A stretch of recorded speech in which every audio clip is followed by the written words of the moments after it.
नमस्कार मित्रों, मेरी YouTube channel tech edu centre में आप सबका स्वागत है। दोस्तों, इस ट्यूटोरियल सीरीज में हम पाइथन के बेसिक फंडामेंटल्स और एडवांस लेवल के बारे में स्टडी करने वाले हैं। तो अगर आपने अभी तक मेरी ये YouTube चैनल सब्सक्राइब की नहीं तो प्लीज़ सब्सक्राइब इट, जिनसे आपको मेरे पाइथन ट्यूटोरियल के वीडियो लेक्चर्स की रेगुलर अपडेट्स मिलती रहे। तो शुरू करते हैं आज का लेक्चर्स, फंक्शंस इन पाइथन। अब दोस्तों, फंक्शंस क्या होता है?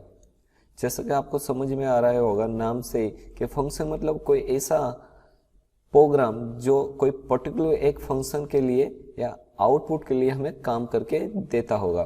तो यहाँ पे फंक्शंस इन पाइथन में ऐसे ही सब प्रोग्राम्स की बात हो रही है, लेकिन इसका मेन एडवांटेजेस की बात करें तो मान लीजिए कि आपको एक बड़ा सा प्रोग्राम लिख रहे हो। उस बड़े से प्रोग्राम के अंदर ये आपका बड़ा सा एक प्रोग्राम है, इसमें आप छोटे छोटे प्रोग्राम है जो बार बार यूज हो रहे हैं। ठीक है, सेम प्रोग्राम आप बार बार यूज करें तो आप क्या करोगे, एक प्रोग्राम लिख लोगे और जब भी ये सेम प्रोग्राम की आपको जरूरत पड़ेगी तो उसको आप कॉल कर लोगे। तो ये जो आप प्रोग्राम लिख रहे हो उसको हम फंक्शन कह रहे हैं, और जब भी उसकी जरूरत हम पड़ेगी तो तब हम क्या करेंगे, इस फंक्शन को हम कॉल कर लेंगे। तो ऐसा ही कुछ कंसेप्ट यहाँ पे फंक्शंस इन पाइथन में हम देखने वाले। तो function are sub program which use to perform the some task. जैसे कि हमने बताया कि मान लीजिए हम एक अरिथमेटिक टास्क की बात करें तो अरिथमेटिक में क्या होता है दोस्तों, हम कोई दो वेरिएबल ले रहे हैं। वेरिएबल ए जहाँ पे हम 5 वैल्यू स्टोर कर रहे हैं, बी वेरिएबल ले रहे हैं जहाँ पे हम वैल्यू 6 स्टोर कर रहे हैं, और एक सी वेरिएबल ले रहे हैं जहाँ पे हम ए और बी का एडिशन करवा रहे हैं। तो मतलब यहाँ पे सी का आउटपुट क्या मिलेगा आपको, 5 + 6 मीन्स 11। अब मान लीजिए आपको जब भी इस सब प्रोग्राम की जरूरत पड़ेगी, ये सब टास्क की आपको जरूरत पड़ेगी तो आप इसको कॉल करेंगे। ये आपके लिए क्या बन गया, एक फंक्शन बन गया, ऐसा आप कह सकते हो।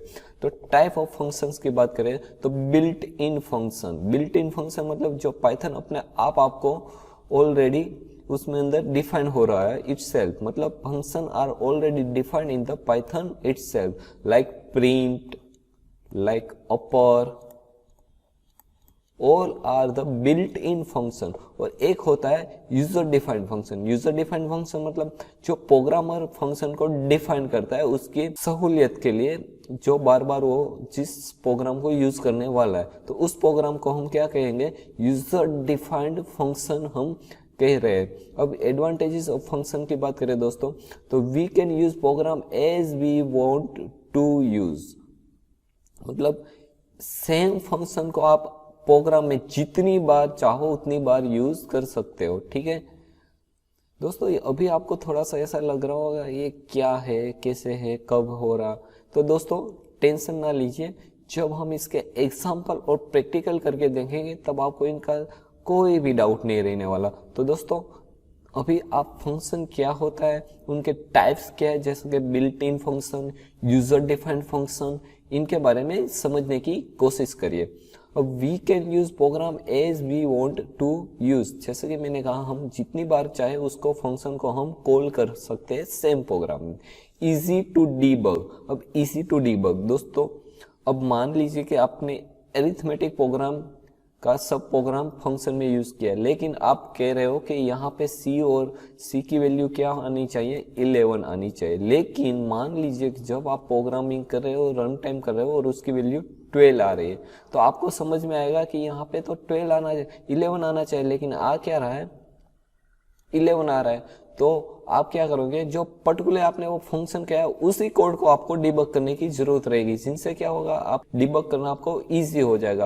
और एक और चीज है, जहां पे भी आप इस फंक्शन को कॉल कर रहे हो वहां पे भी वो ऑटोमेटिक डिबग हो जाएगा। लेकिन अगर आप हर बार सेम टास्क वही प्रोग्राम में यूज कर रहे हो तो आपको प्रॉब्लम हो सकती है। इजी टू एड और remove new feature in the program at any time, मतलब मान लीजिए यहाँ पे आपको अब सबट्रैक्शन की भी जरूरत है तो आप क्या सिंपल करेंगे, सब प्रोग्राम में d = a - b ऐड कर देंगे, जिनसे आपको सेम फंक्शन, आपको एडिशन और सबट्रैक्शन दोनों एज ए फंक्शन के तौर पे आप उसको यूज कर सकोगे। ठीक है दोस्तों, तो ये हो गए एडवांटेजेस ऑफ द फंक्शंस। चलिए एक बार वापस रिवाइज कर लेते हैं। फंक्शन क्या होता है? सब प्रोग्राम होता है जो स्पेसिफिक सम टास्क के लिए हम उसे यूज करते हैं।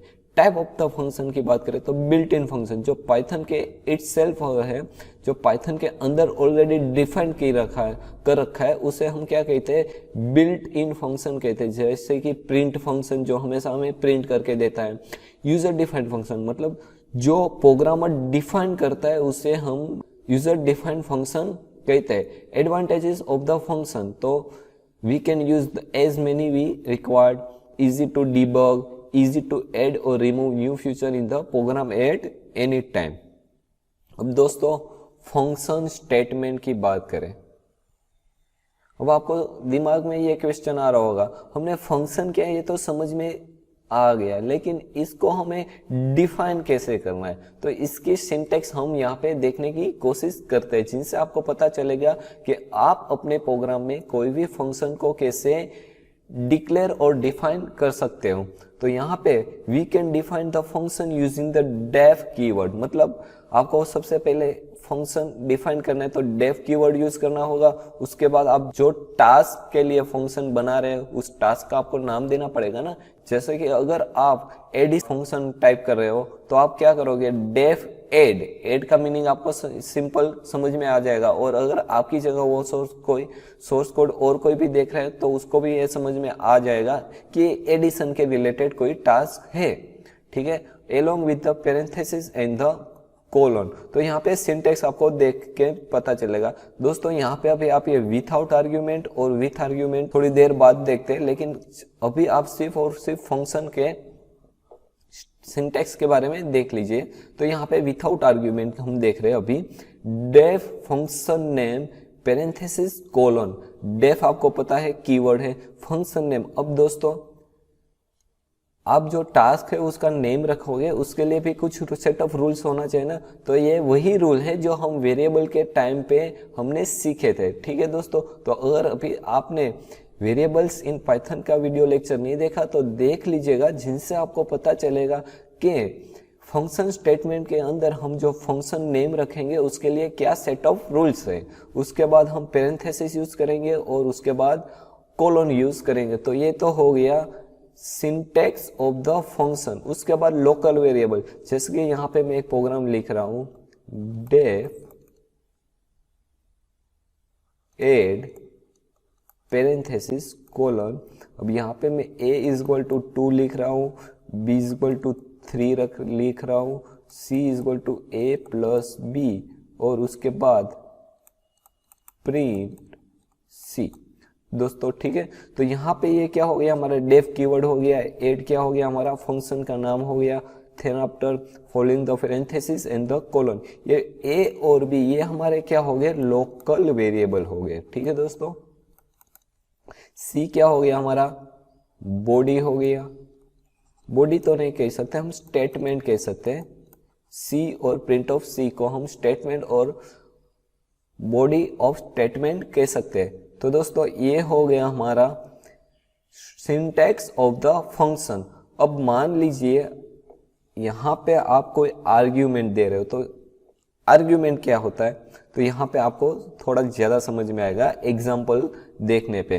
तो यहाँ पे मैंने एक कैलकुलेटर के लिए फंक्शन बना रखा है जो हमको क्या करके दे रहा है? एडिशन कर रहा है दो वेरिएबल x एंड y का। तो यहाँ पे मैंने डेफ कीवर्ड यूज किया, फिर आफ्टर कैल्क यूज किया as a function name parenthesis and colon. Then after x and y हमारा क्या हो जाएगा? यहाँ पे local variable. c and print c क्या हो जाएगा? हमारा स्टेटमेंट ऑफ ब्लॉक, और ब्लॉक ऑफ स्टेटमेंट हम कह सकते हैं। ठीक है, और ये अगर हम पूरे की बात करें तो इसको हम क्या कहेंगे? फंक्शन बॉडी कहेंगे। ठीक है दोस्तों, तो ये हो गया डेफ हमारा कीवर्ड, ये हो गया हमारा फंक्शन नेम,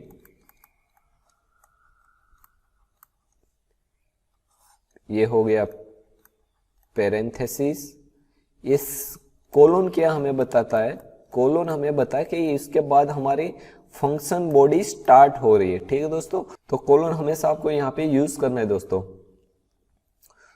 अब यहाँ पे हमने एग्जांपल में एक विथआउट आर्ग्यूमेंट और विथ आर्ग्यूमेंट और पैरामीटर। अब यहाँ पे हमने क्या किया है, पेरेंथेसिस ब्लैंक है, ठीक है, लेकिन यहाँ पे हम अगर कोई वैल्यू रख रहे हैं, इधर इंटीजर, फ्लोट, कोई भी हो सकती है दोस्तों, स्ट्रिंग हो सकती है, कोई भी हो सकती है, तो इसको हम क्या कहेंगे, पैरामीटर कहेंगे। ठीक है दोस्तों, और आर्ग्यूमेंट अब क्या हो जाएगा दोस्तों, तो आर्ग्यूमेंट के लिए यहाँ पे आपको समझ में आएगा दोस्तों। यहाँ पे मैंने सेम प्रोग्राम लिखा है, लेकिन मान लीजिए कि y की वैल्यू आप जब प्रोग्राम रन कर रहे हो तब आपको फेड आउट करनी है, मतलब तब आपको उसकी वैल्यू पुट करेंगे।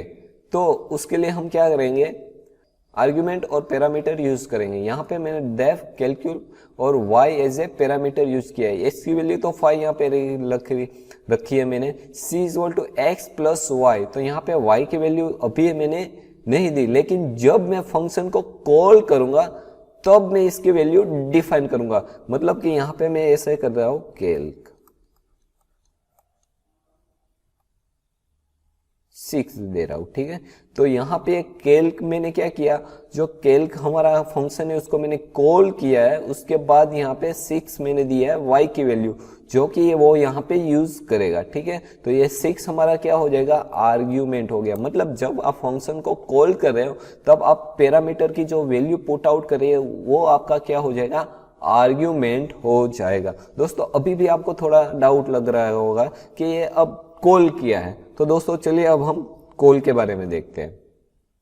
How to call a function, to run the function we require to call it, function can not run itself. मतलब अगर आप यहां तक ही सिर्फ आप प्रोग्राम बना रहे हो तो ये तो हो गया आपका फंक्शन, पर अरे भाई जब आप इसको रन करना चाहते हो तो उसको आपको बताना भी पड़ेगा ना कि आपको इसको रन करना है। तो इसके लिए हम क्या यूज करते हैं, कॉल फंक्शन। तो उसका सिंपल सिंटेक्स है, जो हमारा फंक्शन नेम है वो और पैरेंथेसिस जो यहाँ पे मैंने डिफाइन किया है। ठीक है दोस्तों, अब आपको यह भी पता है कि पाइथन प्रोग्रामिंग में जो प्रोग्राम एग्जीक्यूटेड होता है वो लाइन बाय लाइन और सीक्वेंस बाय सीक्वेंस होता है। मतलब सबसे पहले ये होना चाहिए, उसके बाद ये होना चाहिए, उसके बाद ये, उसके बाद ये, उसके बाद ये और उसके बाद ये। लेकिन यहाँ पे ऐसा नहीं है दोस्तों, जब भी आप फंक्शन डिफाइन करते हो तो वो एग्जीक्यूटेड नहीं होता है। ठीक है, वो रन नहीं होता है दोस्तों, वो तभी रन होता है जब आप उसको कॉल करते हो। मतलब जैसे आप यहाँ पे इसको कॉल करोगे तो ये यहाँ से आपका प्रोग्राम एग्जीक्यूटेड कहाँ चला जाएगा, यहाँ पे स्टार्ट हो जाएगा। और यहाँ पे आपका स्टार्ट होना जाएगा कि x की वैल्यू 5 है, y की वैल्यू 6 है, c की वैल्यू x प्लस वाई में मतलब 11 है और प्रिंट c करके देगा। ठीक है दोस्तों, तो ये हो गया आपका कॉल फंक्शन। तो यहाँ पे मैंने विथआउट आर्ग्यूमेंट और विथ आर्ग्यूमेंट दिया है। अब आपको समझ में आ रहा होगा कि पैरामीटर क्या है और आर्ग्यूमेंट क्या है। यहाँ पे तो मैं पैरामीटर कोई दे ही नहीं रहा हूँ, तो यहाँ पे कोई आर्ग्यूमेंट भी मैं नहीं दे रहा हूँ। लेकिन यहाँ पे दोस्तों मैं विथ आर्ग्यूमेंट में क्या कर रहा हूँ, यहाँ पे मैं y की पैरामीटर यहाँ पे मैं y पैरामीटर यूज कर रहा हूँ, तो उसकी वैल्यू भी मुझे जब कॉल करूंगा तब देनी पड़ेगी। ठीक है दोस्तों, इसी वजह से हम कह सकते हैं कि Python is a dynamic typing language program. अब डायनामिक टाइपिंग लैंग्वेज प्रोग्राम क्या है दोस्तों, तो इसके लिए यहां पे आपको देखना पड़ेगा। ठीक है, here parameter do not know which type of the value they receive till the value is pass at the time of calling. मतलब यहां पे आपको फंक्शन आपने डिफाइन तो कर दिया दोस्तों, लेकिन फंक्शन को पता नहीं ना कि y की वैल्यू क्या है। जब तक कि आप इसको रन नहीं करोगे, मतलब जब तक कि इसको आपको कंपाइल नहीं करोगे, जब आप इसको कंपाइल करोगे तभी तो आप y की वैल्यू पुट आउट करोगे। y की वैल्यू यहाँ पे मैं 10 भी दे सकता हूँ, 9.5 भी दे सकता हूँ, कुछ भी दे सकता हूँ। मतलब फंक्शन को तब तक नहीं पता रहेगा जब तक आप कंपाइल करके उसकी वैल्यू पुट आउट नहीं करोगे, मतलब उसकी वैल्यू आप नहीं दोगे। तो इसी वजह से हम कह सकते हैं it means the type if data is determined only during the run time of the function not at a compile time, it's called a dynamic typing. मतलब जब आप प्रोग्राम रन करोगे तब आप कॉल करोगे, तभी आप उसकी वैल्यू पुट करोगे, तो तभी आपके फंक्शन को पता चलेगी कि हाँ मुझे इस टाइप की वैल्यू अभी मिली है। ठीक है दोस्तों, तो इसके हम कह सकते हैं फंक्शन विथ आर्ग्यूमेंट। ठीक है दोस्तों, तो यहाँ पे मैंने एक एग्जांपल लिया है, अब आपको समझ में आ जाएगा। यहाँ पे मैंने सबसे पहले एक फंक्शन डिफाइन किया है using the def keyword. Function का नाम मैंने रखा है add parenthesis and then after colon. यहाँ पे a is equal to int input enter the value of a। यहाँ पे मैं a की वैल्यू एंटर करवाऊंगा बाय यूजर, b की वैल्यू एंटर करवाऊंगा, उसके बाद मैं यहाँ पे मैं क्या करवाऊंगा c is equal to a plus b, c की वैल्यू ऐड कराऊंगा, c में मैं a प्लस b को ऐड करके स्टोर करूंगा और c की वैल्यू प्रिंट कराऊंगा। मान लीजिएगा आप कोई एक बड़ा सा प्रोग्राम यूज कर रहे हो, उस प्रोग्राम में आपको बार बार ये सेम कोड लिखना हो रहा है, तो अब क्या होगा, आपको कितनी लाइन लिखनी पड़ेगी 1 2 3 एंड 4 एंड 5। मतलब आपको हर बार जब भी आपको सेम टास्क परफॉर्म करवाना है आपको 5 लाइन्स लिखनी पड़ेगी एज ए प्रोग्रामर। ठीक है, लेकिन अगर आपने उसको एक बार एज ए फंक्शन यूज कर बना लिया है, एज ए फंक्शन बना लिया है, और जब भी आपको उसकी जरूरत पड़ेगी तो आपको सिंपल क्या करना पड़ेगा, एक ही लाइन से आपका काम कंप्लीट हो जाएगा, ऐड पेरेंथेसिस। ठीक है दोस्तों, तो अब आपको समझ में आ रहा होगा कि ये हमारा एडवांटेजेस है। अब यहाँ पे मैं आर्ग्यूमेंट विथ यूज कर रहा हूं, तो यहाँ पे मैंने देखो दोस्तों यूजर से प्रिंट वैल्यू प्रिंट करवा रखी है, यूजर से वैल्यू ली, यहाँ पे भी मैं यूजर से वैल्यू ले रहा हूं, लेकिन यहाँ पे मैं यूजिंग पैरामीटर और आर्ग्यूमेंट से ले रहा हूं। यहाँ पे मैं क्या करूँ, ऐड में 2 पैरामीटर रख लिए a एंड b, c की वैल्यू मैंने यहाँ पे डायरेक्ट जो प्रिंट ऐड करूंगा, जो मैं यहाँ पे a और b की वैल्यू दूंगा उसके बेस पे यहाँ पे एडिशन हो जाएगा, प्रिंट c हो जाएगा और 2 5 हो जाएगा, ऐड 2 5। मतलब यहाँ पे मैंने a और b की वैल्यू कितनी दी है, a की 2 और b की 5। मतलब हम कितने भी पैरामीटर यहाँ पे रख सकते हो, तो उसके हिसाब से यहाँ पे हमें आर्गुमेंट भी उतना देना पड़ेगा।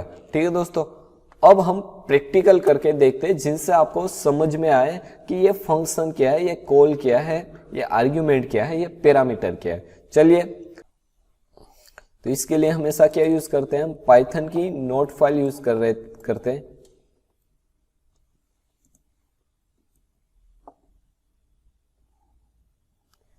ठीक है, अब मैं एक फंक्शन डिफाइन करता हूं डेफ ऐड।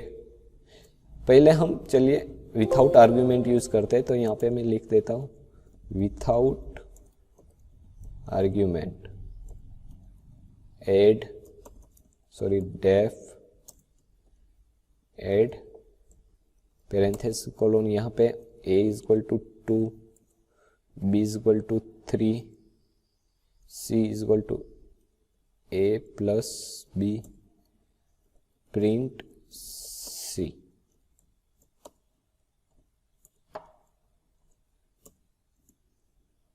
कॉल नहीं, सॉरी दोस्तों, ऐड। ठीक है, तो ये हो गया हमारा एक सिंपल सा प्रोग्राम जहां पे हम 2 वेरिएबल की वैल्यू एडिशन करवा रहे हैं। यहां पे ऐड से क्या हो जाएगा, फंक्शन कॉल होगा कहां पे, यहां पे। ठीक है दोस्तों, चलिए इसको हम सेव करते हैं और रन करते हैं।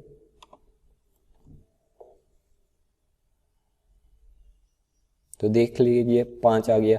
अब आप जितनी बार यहाँ पे चाहे इस फंक्शन को यूज कर सकते हो। मान लीजिए कि मैं यहाँ पे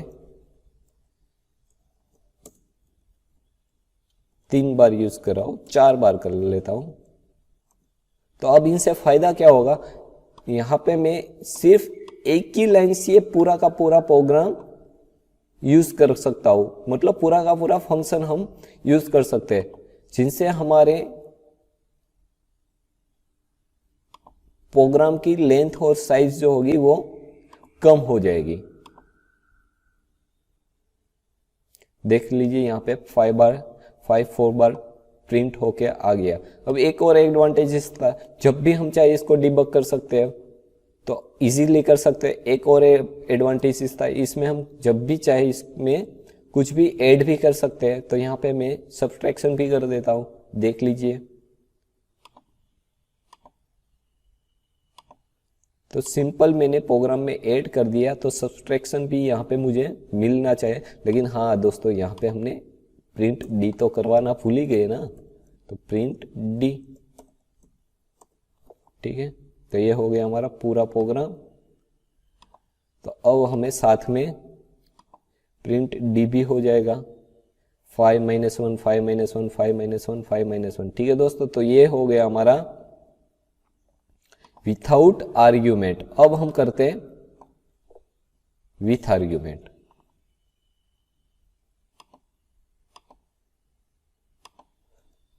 तो अब हम करते हैं विथ आर्ग्यूमेंट दोस्तों।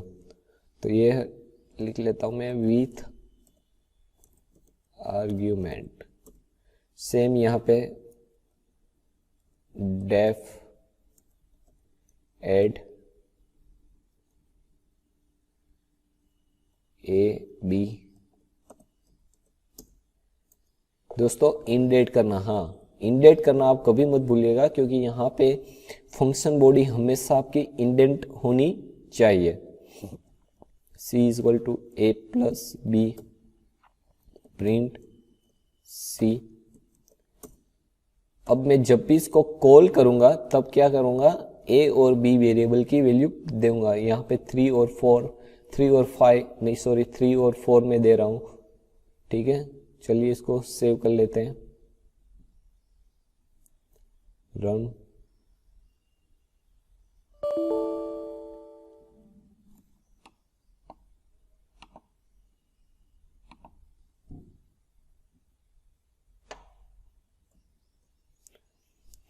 तो चलिए इसको सेव कर लेते हैं, सेव, रन। तो 7 आ गया, ठीक है दोस्तों। तो यहां पे हमने जब कॉल किया तब उसकी वैल्यू दे रखी है। मान लीजिए कि मैं यहाँ पे 4 की जगह 7 कर देता हूं, तो क्या आ जाएगा आंसर, 10। तो दोस्तों अब मुझे लग रहा है आपको विथ आर्ग्यूमेंट और विथआउट आर्ग्यूमेंट में समझ में आ गया होगा। तो अगर अभी तक आपको फंक्शन का एक भी कंसेप्ट नहीं समझ में आ रहा हो, या कहीं कोई भी पार्ट में थोड़ा सा भी डाउट है, तो प्लीज कमेंट में, जिनसे मैं आपको कमेंट में ही आपका डाउट सोल्व करने की कोशिश करूंगा। तो दोस्तों नेक्स्ट लेक्चर्स में हम फंक्शन का आगे का पार्ट देखेंगे। तो दोस्तों अगर अभी तक आपने मेरी YouTube चैनल सब्सक्राइब की नहीं, तो please subscribe it and click on the bell button, जिनसे आपको मेरे पाइथन ट्यूटोरियल के वीडियो लेक्चर्स की रेगुलर अपडेट्स मिलती रहे। तो दोस्तों मिलते हैं नेक्स्ट लेक्चर में। Thank you.